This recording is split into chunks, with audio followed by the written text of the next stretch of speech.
अगर आप किसी भी कंपनी या स्टॉक या शेयर बोल दें, उसमें अगर आप इन्वेस्टमेंट करना चाहते हैं तो सबसे पहले हमें उस कंपनी के बारे में कुछ चीज़ें पता होनी चाहिए, ताकि हम पता कर सकें कि उस कंपनी का वैल्यूएशन कितना है, मार्केट में उसका ट्रस्ट बिल्डिंग कितना है, या उसका ग्रोथ पोटेंशियल कितना है, या फिर उस कंपनी के साथ हम इन्वेस्टमेंट करेंगे तो उसमें हमारा रिस्क कितना है, ताकि हम कंपनी में इन्वेस्टमेंट हमें जो कुछ फायदा मिल सके उसका हमें आइडिया लग सके। वैसे बहुत सारी चीज़ है जानने को, लेकिन सबसे पहला और प्राइम इंपॉर्टेंट जो चीज़ है जो हमें पता होनी चाहिए वो है मार्केट कैप, यानी कंपनी का मार्केट कैप कितना है, जिससे पता लगे कंपनी कितनी बड़ी है या छोटी है। पर क्या हमें मार्केट कैप से पता चल जाता है कि कंपनी जो है बड़ी है या छोटी है? ये हम जानते हैं एक छोटे से वीडियो से। कंपनी का साइज हम कंपनी के शेयर प्राइस, यानी उसका शेयर कितने भाव पे चल रहा है, उसको देख के हम बता नहीं सकते कि कंपनी बड़ी है या छोटी है। इसका कारण हम आने वाले वीडियो के पार्ट में डिस्कस करेंगे। लेकिन कंपनी का पता करने के लिए हमको मार्केट का जो कैप है मार्केट का, कंपनी का, वो जानना बहुत जरूरी है कि मार्केट कैप कितना बड़ा है कंपनी का, क्योंकि ये बहुत ही सिंपल लेकिन बहुत ही इंपॉर्टेंट टर्म है जो हमें इन्वेस्टमेंट स्टार्ट करने से पहले उस कंपनी के बारे में जान लेनी चाहिए। तो मार्केट कैप क्या होता है? मार्केट कैप एक्चुअली अगर हम जनरल टर्म की बात करें तो मार्केट कैप किसी पब्लिक ट्रेडेड कंपनी की आउटस्टैंडिंग शेयर जितने भी हैं उसकी टोटल वैल्यू होती है। अब यहाँ पे पब्लिक ट्रेडेड कंपनी से मतलब ये है कि उस कंपनी के जो शेयर हैं वो सेंसेक्स पे या फिर स्टॉक एक्सचेंज पे ट्रेड करने चाहिए, और वो तभी ट्रेड करते हैं जब उस कंपनी ने आईपीओ से स्टॉक एक्सचेंज पे अपने जो शेयर हैं वो लिस्ट कर चुका हो। यानी कि पब्लिक ट्रेडेड कंपनी का मतलब यही है कि कंपनी का आईपीओ आ चुका हो और आईपीओ के बाद में वो लिस्टेड हो चुकी हो। तो मार्केट कैप कंपनी की वैल्यूएशन जानने का एक तरीका है, और जितनी बड़ा उसका मार्केट कैप होगा उतनी ही बड़ी वो कंपनी होगी। और बड़ी कंपनी से मतलब ये है कि उसका प्रेजेंस जो है या बिजनेस जो है वो काफी लंबे क्षेत्र में फैला हुआ है। ये मार्केट कैप हमें मोटा मोटे तौर पे बताता है उस कंपनी के बारे में। अब अगर हम बात करें कि मार्केट कैप को कैसे कैलकुलेट किया जाता है, तो उसके लिए हमें जरूरत पड़ती है मार्केट के अंदर कंपनी के टोटल आउटस्टैंडिंग शेयर्स की और उसके एक शेयर की प्राइस की, करंट प्राइस की। लेकिन हमें यहाँ पे एक इंपॉर्टेंट बात ध्यान देनी है कि इसमें जो आउटस्टैंडिंग शेयर है उसमें मालिकों के या प्रमोटर्स के शेयर काउंट नहीं होते हैं, सिर्फ जितने शेयर होल्डर्स के पास शेयर हैं वही काउंट होते हैं। ये आपको ध्यान देने की जरूरत है। और अगर हम आउटस्टैंडिंग शेयर्स को करंट मार्केट प्राइस के साथ मल्टीप्लाई करेंगे तो आपके सामने कंपनी का मार्केट कैप आ जाएगा। अब इसी को हम एक एग्जांपल के साथ समझते हैं कि मान लीजिए दो कंपनियां हैं, एक्स वाई जेड लिमिटेड और ABC limited. X Y Z का आउटस्टैंडिंग शेयर 10 करोड़ है, जबकि एबीसी लिमिटेड का आउटस्टैंडिंग शेयर 1 करोड़ है। लेकिन एक्स वाई जेड का जो करंट मार्केट प्राइस है एक शेयर का वो 100 रुपये है, तो इसका मार्केट कैप 10 करोड़ इंटू 100 यानी 1000 करोड़ हो जाएगा। जबकि एबीसी लिमिटेड का जो एक शेयर का प्राइस है वो 1000 रुपये है, लेकिन इसके आउटस्टैंडिंग शेयर सिर्फ 1 करोड़ ही है, लेकिन इसका मार्केट कैप भी 1000 करोड़ होगा। तो आप यहाँ पे देख सकते हैं कि मैं क्यों ये बोल रहा था कि आप सिर्फ करंट मार्केट प्राइस देख के एक शेयर का कितना भाव चल रहा है देख के हम कंपनी का मार्केट कैप नहीं बता सकते हैं, क्योंकि market cap total outstanding share कितने हैं मार्केट में उसके ऊपर भी डिपेंड करता है।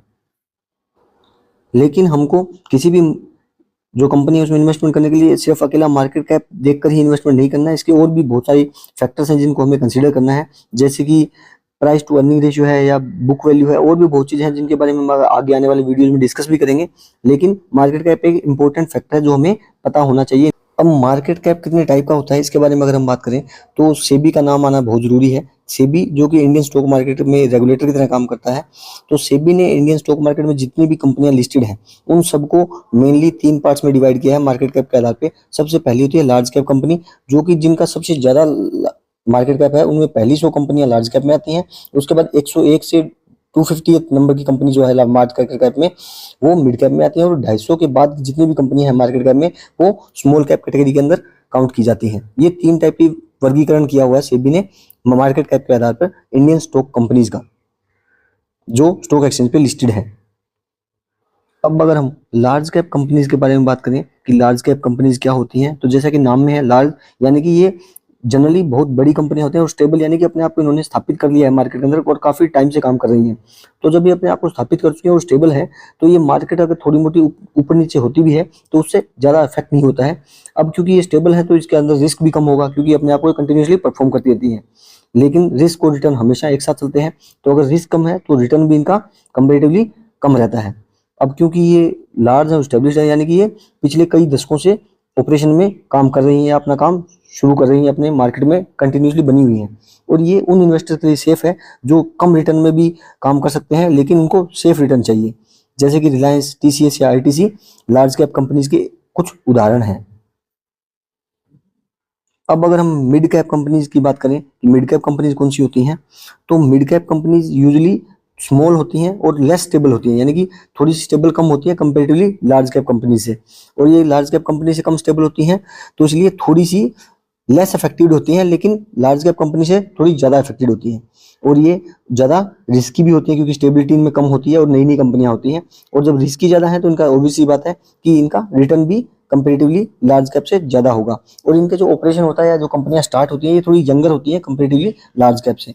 और ये लॉन्ग टर्म इन्वेस्टर्स के लिए वेल्थ क्रिएट करने के लिए बेस्ट मानी जाती है, क्योंकि इन्होंने अपने आप को मार्केट में स्टैब्लिश भी कर लिया है और इन्होंने मार्केट का ऊपर नीचे सब देख लिया उतार चढ़ाव। IREDA, सुज़लोन, ये सब मिड कैप कंपनीज के कुछ उदाहरण हैं। अब स्मॉल कैप कंपनीज के बारे में बात करें तो स्मॉल कैप यानी सबसे छोटी कंपनियां जो 250 के बाद स्टार्ट होती हैं मार्केट कैप में, ये सबसे छोटी होती है मार्केट कैप में और हाईली अनस्टेबल होती हैं। यानी हाईली अनस्टेबल है तो जब छोटा सा भी मार्केट में उतार चढ़ाव आता है ये जो कंपनी है वो सबसे ज़्यादा गिरती है।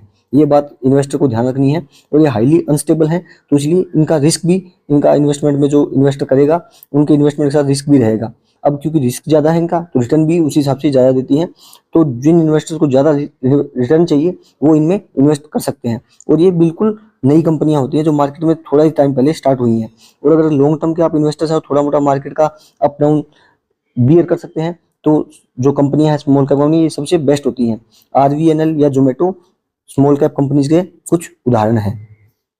किसी भी कंपनी के बारे में और बहुत सारे फैक्टर्स हैं जैसे book value, price to earning ratio या फिर प्राइस टू बुक वैल्यू, और भी बहुत सारी चीज़ें हैं जिनके बारे में हमें जानना बहुत जरूरी है अगर हम कंपनी में इन्वेस्ट करते हैं तो। लेकिन मार्केट कैप ही अकेला फैक्टर नहीं है जिसको हमें कंसीडर करना है, बट ये एक इंपॉर्टेंट फैक्टर है जो हमें पता होना चाहिए हमारी इन्वेस्टमेंट स्टार्ट करने से पहले।